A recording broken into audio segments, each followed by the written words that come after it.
오늘은 나에게도 기적이 일어날 수 있습니다 라는 제목으로 말씀 전가하고 있습니다. 여러분, 기적이 일어나기를 바라십니까? 여러분 삶 속에서 어떤 형태든지 기적이 일어나기를 바라십니까? 그렇습니다. 오늘 그 기적이 어떻게 일어날 수 있는가, 그런 말씀을 한번 오늘 말씀을 통해서 살펴보려고 하는데요.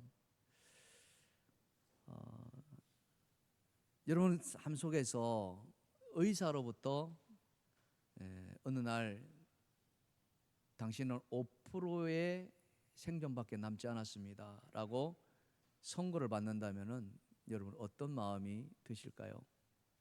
아니 5%가 아니라 5% 미만입니다 라고 선고를 듣는다면 말이죠. 그것도 다른 사람이 아니라 암에 대해서 너무나도 잘 알고 있고 또 암을 연구하시고 또 도우셨던 의사 선생님이 그 말을 듣는다면 어떻게 될까? 그냥 의사도 아니고 서울대학 병원의 병원장까지 하셨던 분이 그런 선고를 듣는다면 그 마음이 어떨까? 한번 생각해 보시겠습니까? 근데 5% 미만의 생존밖에 되지 않는다는 그 선고를 받았지만 그 선고를 받은 때가 1990년대 말이었습니다. 근데 지금까지 생존해 계시면서 여전히 건강한 삶, 왕성한 활동을 하고 계시고 그 5% 미만의 생존을 뛰어넘어서 기적을 일궈내신 그 한 분을 여러분에게 소개해 드립니다. 암과 싸우지 말고 친구가 되라라는 책을 저술해 주신 한망청 박사님이십니다. 한 번은 언론 기자와 인터뷰하면서 이렇게 말씀하셨습니다. 생존율 5% 미만이면은 대부분의 사람들은 다 자기의 삶을 포기합니다. 그런데 나는 그렇게 생각하지 않았습니다. 내가 그 5% 안에 들어가면 되지 않겠느냐라고 나는 생각했습니다. 그렇게 5% 미만의 확률이었지만 그 5% 안에 들어가겠다는 희망을 이 한만청 박사님은 붙들었던 것이고 결국 그는 그 5%의 기적을 일궈냈던 장본인이 되셨습니다. 그러면서 많은 이들에게 그 기적을 붙들으라고 희망을 전해주고 계시죠. 예수님께서도 공생의 사역 중에 많은 기적과 표적을 행하셨습니다. 예수님의 주요 사역을 보면 말씀을 가르치시고요, 복음을 전파하시고 병자를 치유하셨습니다. 그 중에서도 병자를 고치시고 심지어 죽은 자까지 살려내는 놀라운 기적을 예수님은 행하셨죠. 오늘 본문의 내용도 그런 기적의 이야기 가운데 하나입니다. 중풍병에 걸린 한 사람을 고치시는 기적을 행하시지요. 그 기적이 어떻게 일어났는가? 오늘 본문의 사건을 통해서 한번 찾아보려고 합니다.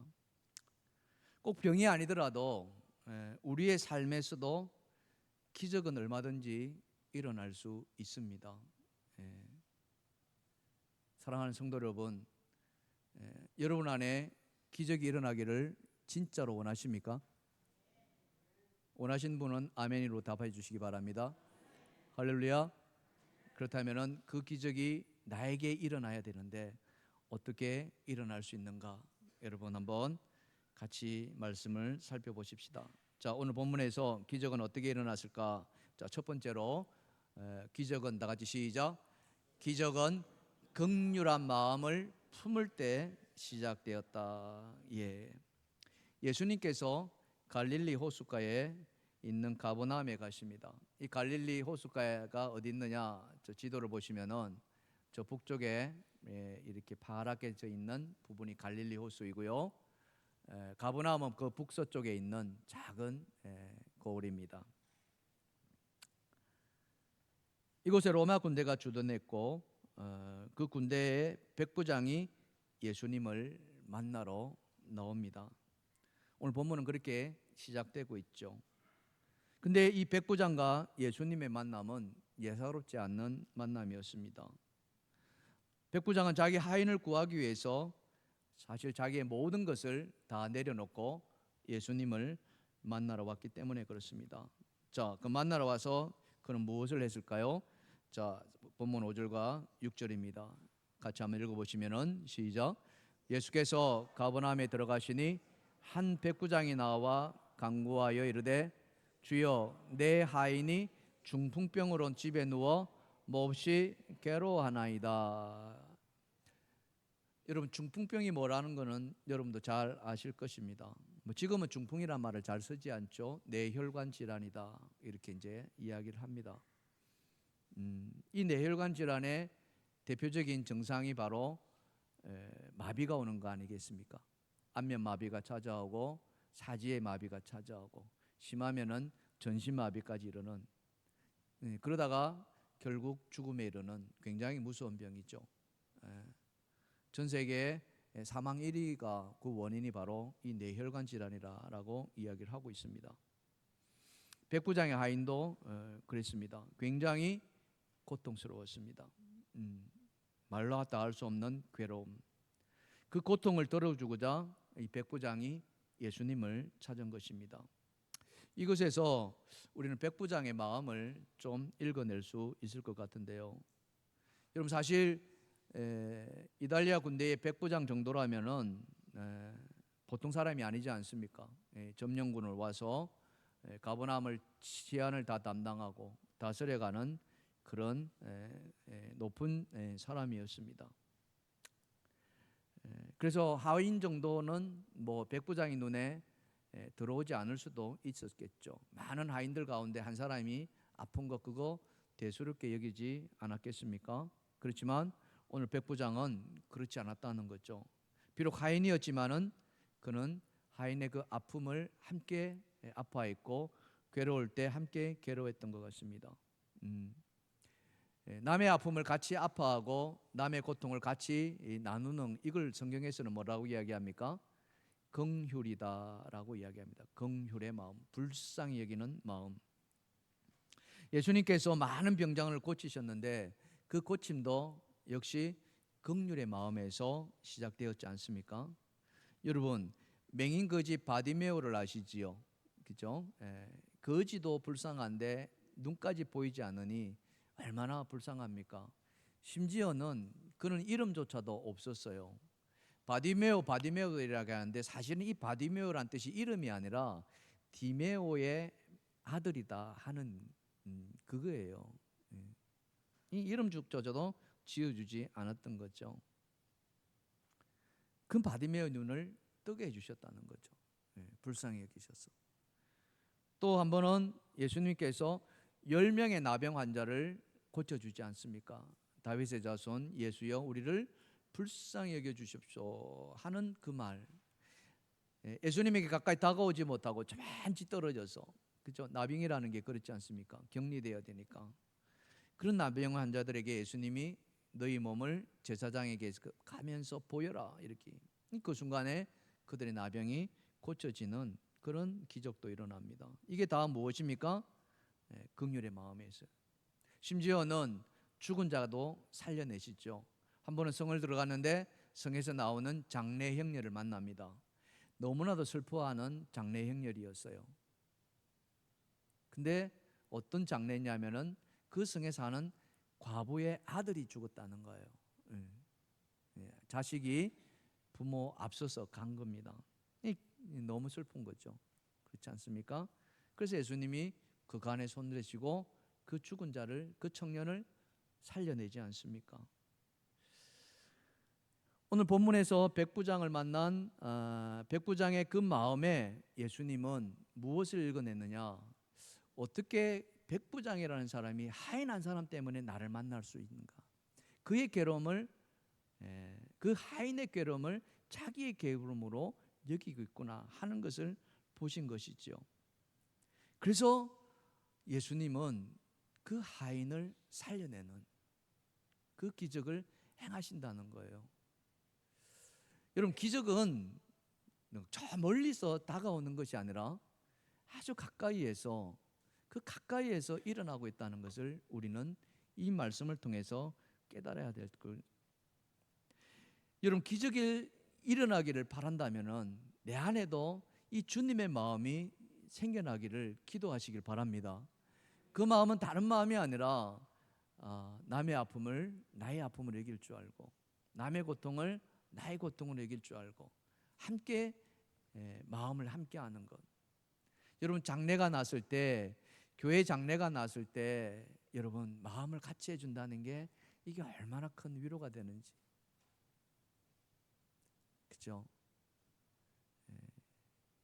얼굴 한번 내민다는 것이 아무것도 아닐 수 있지만은 그 장례를 당한 가족들에게는 정말 큰 위로가 된다는 것. 그게 바로 긍휼의 마음 아니겠습니까? 하나님은 그 긍휼의 마음 위에 기적을 베풀어 주신다는 사실. 사랑하는 성도 여러분, 여러분 안에 그 긍휼의 마음이 있기를 주님의 축원합니다. 축원합니다. 그 긍휼의 마음이 기적의 역사를 일으킨다는 것을 믿으시길 바랍니다. 여러분 안에 그 긍휼이 오늘 이 순간 생겨나기를 주님의 축원합니다. 축원합니다. 자, 두 번째로, 그렇다면은 기적은 어떻게 일어났는가? 기적이 일어나길 바란다면은, 자, 두 번째 다 같이 시작. 기적은 안 보고도 믿는 믿음이 바탕에 있어야 한다. 안 보고도 믿는 믿음. 여러분, 가버나움의 백부장이 예수님을 만난 적이 있을까? 말씀을 읽다 보면은 이 마태복음 8장에 와서 처음 등장하는 거거든요. 이전에 만났다 이런 기록도 전혀 없습니다. 예수님이 가버나움에 자주 들리셨지만은 백부장과의 조거 이야기는 한 번도 기록되어 있지 않죠. 그렇게 본다면은 이 백부장은 예수님을 만난 적도 본 적도 없다라고 볼 수 있을 것입니다. 그가 들은 것이란 것은 예수란 사람이 있는데, 아니 어쩌면은 예수라는 이름도 관심이 없는지도 모르겠습니다. 그가 많은 사람의 병을 고친다는, 기적을 행한다는 그 이야기가 그가 아는 것의 전부였는지도 모릅니다. 그런데 어느 날 예수님이 자기가 다스리고 있는 그 가버나움에 왔다는 소식을 들었습니다. 근데 이번에 예수님이 왔다는 소식은 그 예전하고는 달랐는지도 모릅니다. 왜냐하면은 지금 자기 수하에 그 하인이 어떻게 되어 있어요? 병에 걸려가지고, 그것도 중풍에 걸려서 몹시 괴로워하고 있다는 거예요. 그러니 예수님이 병을 고친다는 그 이야기가 예사롭지 않은 거예요. 이 예수님이 이 가버나움에 왔다는 소식을 들었을 때 여러분이라면은 예수님을 어떻게 만나셨을까요? 여러분 한번 생각해 보십시오. 지금 백부장은 그 가버나움을 다스리는 점령군의 최고 지휘관이었습니다. 그의 말 한마디면은 모든 것을 다 행할 수 있는 권력이, 권한이 그의 손에 있었습니다.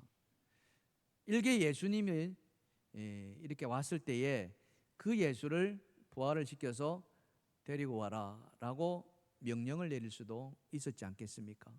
그러면은 자기가 집무로 하고 있는 그 공간에서, 아니면은 관저에서 예수를 만날 수도 있었을 것입니다.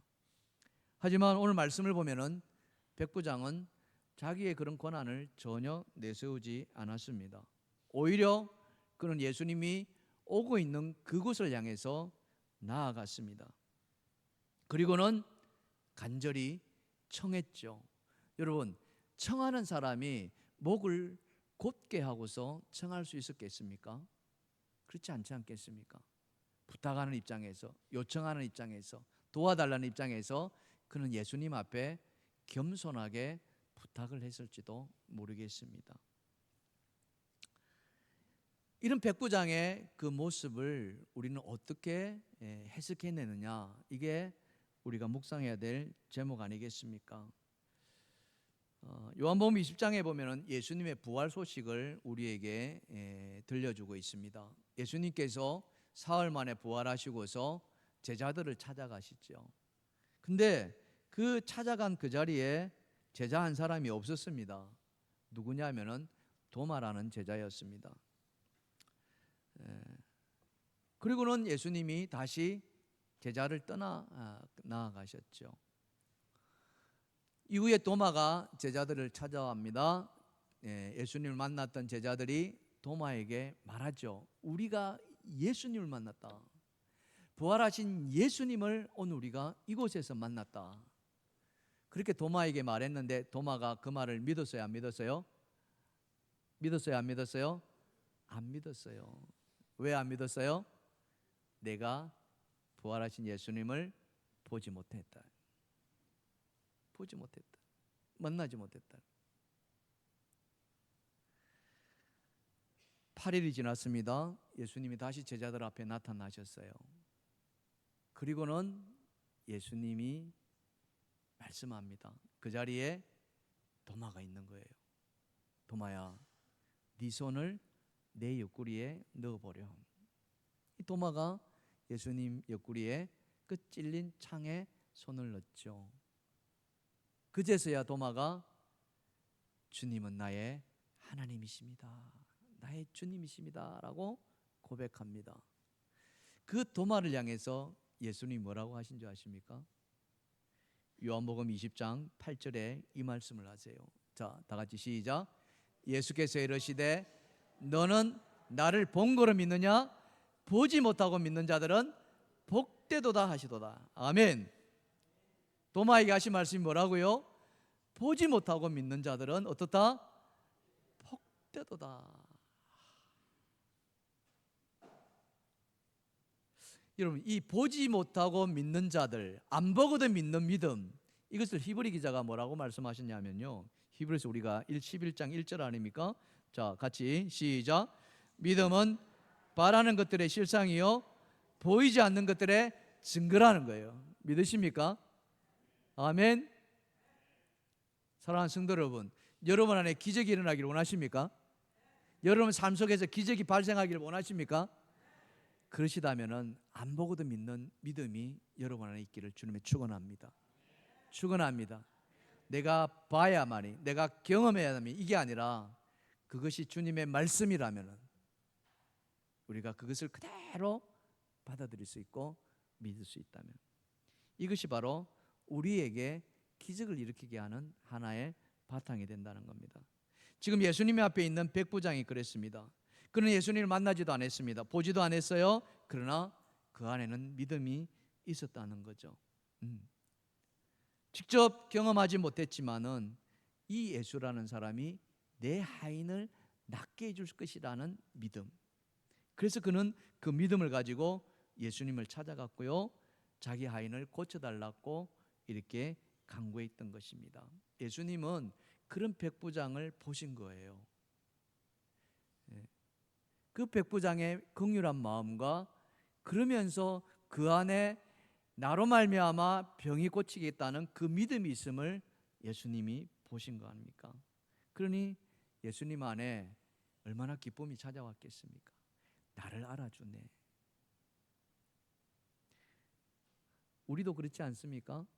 사람들이 나를 알아줄 때 이 감동이 일어나고 기쁨이 찾아오지 않습니까? 그렇지 않나요? 예수님은 그 기쁨에 뭐 망설이지도 않았어요. 오늘 말씀해 보면은 집으로 가자. 내가 그 하인을 고쳐주겠노라. 이거 아닙니까? 집으로 가자. 집으로 가자. 그런데요, 예수님의 그 말 앞에 이 백부장이 정말 깜짝 놀랄 말을 합니다. 무슨 말입니까? 자, 오늘 본문 8절입니다. 자, 본문 8절 시작. 백부장이 대답하여 이르되 주여 내 집에 들어오심을 나는 감당하지 못하겠사오니 다만 말씀으로만 하옵소서. 그러면 내 하인이 낫겠사옵나이다. 이걸 어떻게 해석해야 됩니까? 이 백부장의 믿음을. 여러분, 내가 안 가겠다는 것도 아니고, 그죠? 안 가겠다면 여기서 말씀이라도 해다 이렇게 요청이 될 텐데 예수님이 너희 집으로 가자 그랬잖아요. 가서 내가 살려주겠노라. 그랬는데 아니 가실 필요 없습니다. 가실 필요 없고요. 그냥 이 자리에서 지금 이 자리에서 예수님 말씀만 하여 주시옵소서. 우리는 이런 걸 뭐라고 이야기합니까? 믿음의 기도라고 이야기하는 거예요. 믿음의 간구라고 이야기하거든요. 야고보서 5장 15절에 이런 말씀을 해주시죠. 자, 야고보서 5장 15절입니다. 다 같이 시작. 믿음의 기도는 병든 자를 구원하느니 주께서 그를 일으키시리라. 아멘. 이 믿음의 기도, 여러분, 병든 자가, 사경을 헤매는 자가 기도하지 못할 수도 있습니다. 그렇죠? 그러면 누가 기도해 줍니까? 그 옆에 있는 사람들이 기도해 주는 거예요. 오늘 중풍병자가 주님 앞에 믿음의 기도를 합니까? 아니에요. 어쩌면 중풍병자는, 그 하인은 이 백부장이 예수를 만나러 갔는지도 모를 수도 있어요. 그런데 그 백부장이 예수를 만나고서 말씀만 해주시면 내 하인이 낫겠습니다. 여러분, 이것이 믿음의 기도가 아니라고 어떻게 말할 수 있겠습니까? 사랑하는 성도 여러분, 여러분 안에 안 보고도 믿는 믿음이 있기를 주님의 축원합니다. 축원합니다. 우리 옆에 분 한번 쳐다보시고요. 안 보고도 믿는 믿음이 진짜 믿음입니다. 시작. 할렐루야. 보면은 다 믿을 수 있죠. 근데 보지 않고도 믿을 수 있다면 이게 진짜라는 거예요. 근데 지금 우리가 말씀했습니다마는 이 믿음이 하루아침에 생겨날 거 있느냐 하는 거예요. 이 백부장이 이달리아 사람 아니겠습니까? 로마 병정이란 말이죠. 이 사람이 예수를 믿었다면 얼마나 믿었겠냐 이거죠. 알았다면 얼마나 알았겠느냐 이거죠. 근데 여러분, 이런 믿음의 기도가 나올 때는요, 하루아침에 이루어지지 않는다는 것을 우리는 알아야 됩니다. 이 이달리아 백부장이요, 이 마태복음에는 기록되어 있지 않지만은 같은 말씀이 누가복음에도 기록이 되어 있는데, 거기에서 이 이달리아 백부장에 대해서 뭐라고 말씀하고 있냐면요, 누가복음 7장 5절입니다. 자, 7장 5절 시작. 그가 우리 민족을 사랑하고 또한 우리를 위하여 회당을 지었다. 누가 지었다고요? 이 백부장이 지었다는 거예요. 백부장이 누구를 사랑했다고요? 우리 민족 누굽니까? 이 히브리 민족이에요. 하나님을 믿는 민족이. 이 이달리아 백부장은요, 누구를 믿어요? 로마의 가이사 황제를 믿잖아요. 가이사 황제의 수종 아니겠습니까? 근데 그가 히브리 민족을 사랑하고요, 더 나아가서 그 가버나움에 이 히브리 민족을 위해서 회당을 지어줬다. 회당이라는 것이 무엇입니까? 그곳에서 하나님의 말씀이 이루어지는 것 아닙니까? 말씀이 선포되고 연구하고 모임을 갖고 하나님을 예배하는 곳이 아닙니까? 우리가 이 말씀 속에서 이 백부장의 안에 뭐가 있다는 것을 알 수 있어요? 하나님을 향한 경외심이 있었지 않았는가? 하나님을 향한 경외심. 만약 그렇지 않았다면, 그냥 점령구로 왔다면 깡그리 무시했겠죠. 오히려 탄압했겠죠. 밖에 있을 것이고요. 그런데 그 안에 유대 민족을 사랑해 줬고 회당을 지어줄 정도로 그가 그런 아량과 자비와 호의를 베풀었다면 어쩌면 유대인들이 믿는 하나님을 경외했는지도 모른다는 거예요. 바로 이겁니다. 이 말씀 속에서 우리가 깨닫는 것은 무엇이겠습니까? 우리의 믿음의 기도가 하루아침에 이루어지지 않는다는 거예요. 우리가 흔히 하는 말로 우리의 믿음은 하나하나 쌓여져 가야만 한다. 여러분, 우리 속담에 천리길도 어떻게 해요? 한 걸음부터. 그죠? 제가 자주 쓰는 속담입니다만은 가랑비에 옷이 젖어간다는 사실. 여러분들이 오늘 이 시 한 시간, 이 예배, 2024년 7월 21일 날 드리는 이 예배는 여러분의 인생 가운데 아주 작은 한 시간인지도 모르겠습니다. 근데 이 한 시간의 예배 가운데 그것이 하나하나 쌓여져 갈 때 여러분들의 믿음이 쌓여져 간다는 것을 믿으시기 바랍니다. 여러분들이 이 교회를 통해서 받으시는 그 은혜, 여러분들이 이 교회를 통해서 이 설교를 통해서 받으시는 그 하나님의 말씀, 그것이 지금 내 삶을 아무런 영향을 미치지 않는다 할지라도 그것이 쌓여지고 쌓여지고 쌓여질 때 여러분의 믿음은 믿음의 기도가 될 줄 믿습니다. 안 보고도 믿는 믿음은 그렇게 시작되는 거예요. 이 백부장이 예수님에게 주님 말씀만 하시옵소서, 말씀만으로도 내 하인이 낫게 싸웁니다라고 고백할 수 있었던 것은 그냥 이루어지지 않는 것이었지 않을까, 우리는 그것을 읽어낼 수가 있죠. 그러면서 그 말씀 속에는 무엇입니까?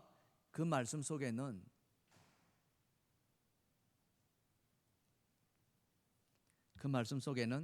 이미 내 하인이 고침받았다는 믿음의 확신이 들어가 있었던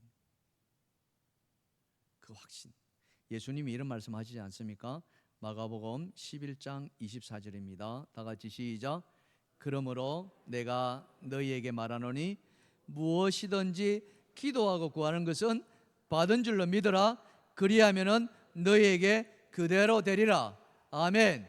기도하고 구하는 것을 받은 줄로 믿으시기 바랍니다. 근데 여러분, 우리가 기도해 봤지만은 다 받으시던가요? 받으시는 경우도 있고 그렇지 않는 경우도 많습니다. 왜 안 될까요? 이 말씀대로라면은 그대로 떼야 되는데 왜 안 되냐 이거죠?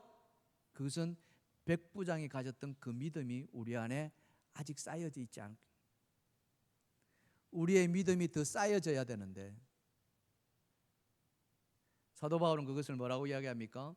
우리의 믿음이 자라가라고 이야기합니다. 어디까지 자라가라고 이야기합니까? 그리스도의 장성한 분량에 충만한 데까지 이르도록. 그렇게. 그래서 우리의 믿음은 자꾸 날마다 시간이 될 때마다 우리는 말씀을 통해서 우리의 믿음을 다져가야 되는 거예요. 그럴 때 오늘 주님이 말씀하신 것처럼 무엇이든지 기도하고 구하는 것은, 이때 무엇이든지 기도하고 구할 때 뭐가 바탕이 되어 있어요? 안 보고도 믿는 믿음이 있어야 한다는 거예요. 주님의 말씀이라면, 이 백부장이 가졌던 이곳에서 말씀만 하시더라도 내 하인이 낫겠다는 그 믿음이 있어야만이 우리가 기도하는 것은 다 이루어지신다는 것이죠. 오늘 이 예배 드리는 여러분에게 그런 축복이 있기를 주님의 축원합니다. 여러분 소망 가지십시오. 주님은 허언을 말씀하지 않습니다. 시건치 않습니다. 반드시 말씀한 대로 이루어 주실 줄 믿습니다. 문제는 그 말씀이 이루어질도록 내 믿음이 쌓아지기를 주님의 축원합니다. 우리 옆에 분 쳐다보시고요, 이렇게 말씀합시다. 보지 않고도 믿는 믿음이 진짜 믿음입니다. 시작. 할렐루야. 그런 은혜가 있기를 주님의 축원합니다. 자, 마지막 세 번째로 기적이 일어나려면 어떻게 해야 되느냐? 자, 세 번째 시작. 기적은 예수님을 감동시킬 때, 뭘 시킬 때요? 예수님을 하나님을 감동시키고요, 내 안에 계시는 성령님을 감동시키. 감동. 여러분, 내가 은혜 받고 내가 감동되면은 뭐든지 다 할 수 있잖아요.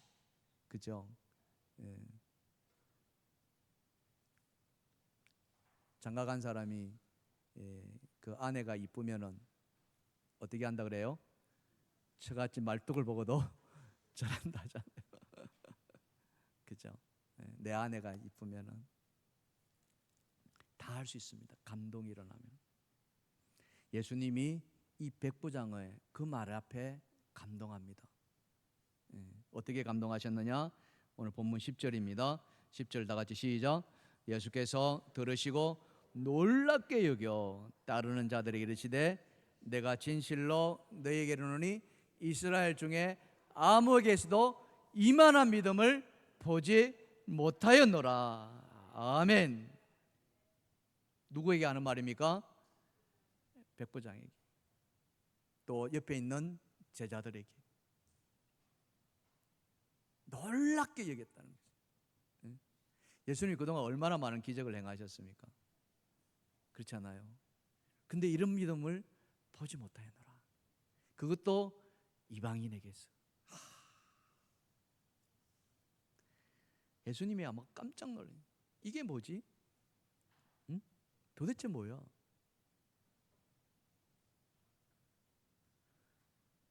우리는 이럴 때 젊은 사람들은 뭐라고 이야기합니까? 감동 먹었어, 이렇게 이야기. 나 감동 먹었어. 예수님 진짜 그러셨던 것 같아요. 그렇게 감동 먹으신 예수님은 그 자리에서 기적을 행하십니다.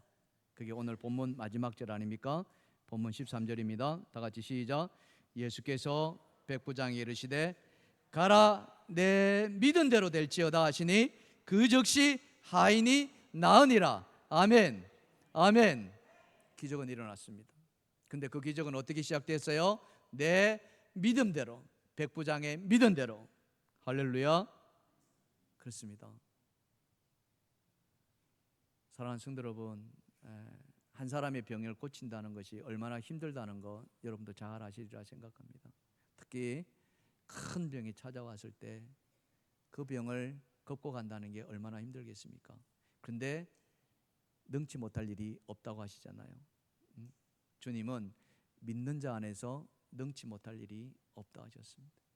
제가 말씀의 서두에 항망천 박사님의 말씀을 들렸잖아요. 5% 미만입니다. 생존 확률이. 암에 대해서 너무나 잘 알고 있고 권위자이고, 그 항망천 교수님이 우리나라 이 영상의학과의 선두자이시거든요. 최고 권위자이십니다. 그러니 그가 의사 생활하는 동안에 또 병원장 생활하는 동안에 얼마나 많은 영상을 보았겠습니까? 암에 대해서. 자기 몸에 암이 찾아왔다는 걸 너무나 잘 알고 5% 미만입니다라고 선고했을 때는 이거는 안 된다는 것을 이미 다 알고 계셨어요. 하지만 우리 한 교수님은 어떻게 말씀하셨어요? 그 5% 미만의 기적이 주인공이 되겠다는 거예요. 믿으시면 아멘 합시다. 근데 그 기적은 일어났다는 사실. 그 5% 아니 1%라 할지라도 그 1%의 기적. 사랑하는 성도 여러분, 우리 하나님은 그 1%를 가지고도 기적을 이뤄내시는 하나님이신 줄 믿습니다. 믿음이 문제라는 거죠. 믿음이 문제. 꼭 병만이 아니라 우리의 삶 가운데서도 기적은 얼마든지 일어나고 있다는 사실. 여러 가지 형태로 나타나고 있는데요. 제가 여러분에게 한 사람을 소개시켜 드리려고 합니다. 그는 온전한 신체를 갖고 있지 않습니다. 장애를 가지고 났어요. 장애도 그냥 장애가 아니라 어마어마한 장애. 하지만 그의 삶은 기적의 삶이었습니다. 그가 누구냐 하면은 지난번에도 한번 소개시켜 드렸습니다만은 닉 부이치치라는 사람입니다. 사진에 보면은 양팔이 없죠.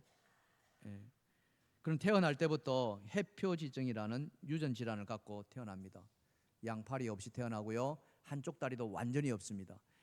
겨우 한쪽 다리가 있는데 그 한쪽 다리마저 아주 기형적으로 그렇게 태어납니다. 의사들은 아마 이 닉 부이치치가 얼마 살지 못할 것이라고 선고했는지도 모르겠습니다. 하지만 그는 살아났고요. 지금도 살고 있고요. 지금도 그 삶을 통해서 하나님의 기적의 역사를 사람들에게 전도하고 있습니다. 그가 한 번은 방송기자와 인터뷰하는 가운데 방송기자가 이렇게 묻습니다. 닉 부이치치 씨 아직도 팔과 다리를 갖기를 기도합니까? 라고 물었습니다. 닉 부이치치가 뭐라고 대답했을까요? 팔과 다리를 갖기를 원합니다. 갖기를 원합니까? 라고 물었을 때 부이치치가 뭐라고 했을까요? Yes라 했을까요? No라 했을까요? 닉 부이치치는 Yes라고 말합니다. 예, 나는 팔과 다리를 갖기를 원합니다. 그러나 내게 주시지 않는다고 실망하지 않습니다. 하나님이 내 기도를 들어주시든 안 들으시든 나는 기적을 믿고 있습니다. 기적이 여기에서 일어나든 아니면은 천국에 일어나든 나는 기적을 믿습니다. 천국에서 나는 팔과 다리 그리고 새로운 몸을 가질 것을 믿습니다. 하지만 지금 이대로도 행복합니다. 우리가 기적을 얻지 못하더라도 우리의 존재 자체가 기적이 될 수 있습니다. 그런 말을 하고서요, 그는 행복한 삶을 살아가는데 어느 정도 행복한 모습인가, 가족의 사진을 보여드리겠습니다. 그는 결혼을 했고요, 4명의 아이를 두고 있습니다. 아들 둘과 딸 둘을 뒀는데요, 저 딸 둘은 쌍둥이에요.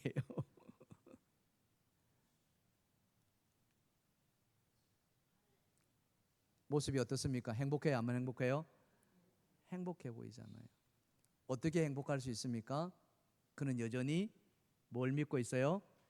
자기의 삶에 기적이 일어나고 있다는 것을. 아니, 기적이 일어나고 있지 않지만은 나는 지금도 행복합니다. 누구로 말미암아? 하나님으로 말미암아. 하나님이 내 삶의 주인이시다는 사실.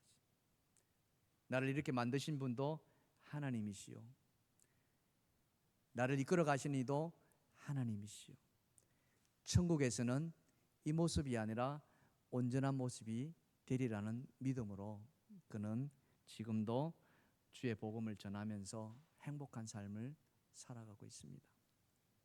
사랑하는 성도 여러분, 나에게 삶의 얼음이 찾아올 때, 고난이 찾아올 때 절망감이 생겨날 수 있습니다. 그때 여러분, 이 닉 부이치치를 깊이 생각하시기를 바랍니다.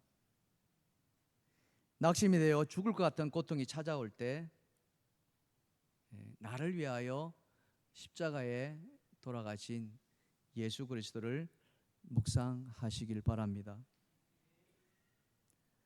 그리고 오늘 이 백부장, 주님께서 말씀만으로도 내 하인이 낫겠다는 이 백부장의 믿음을 묵상하시길 바랍니다. 그렇다면은 나에게 찾아온 크고 작은 모든 문제, 그 모든 고통, 그 모든 절망을 우리는 기적을 통해서 이겨낼 수 있습니다. 그 기적의 주인공, 그 기적의 열쇠는 바로 예수 그리스도이시고, 그 예수 그리스도의 은혜 받는 그 사람이, 그 주인공이 여러분이 되기를 주님의 이름으로 축원합니다. 축원합니다. 그래서 기적은 나에게 일어날 수 있습니다. 이 고백이 저와 여러분 고백이 되기를 주님의 이름으로 축원합니다. 찬송합시다.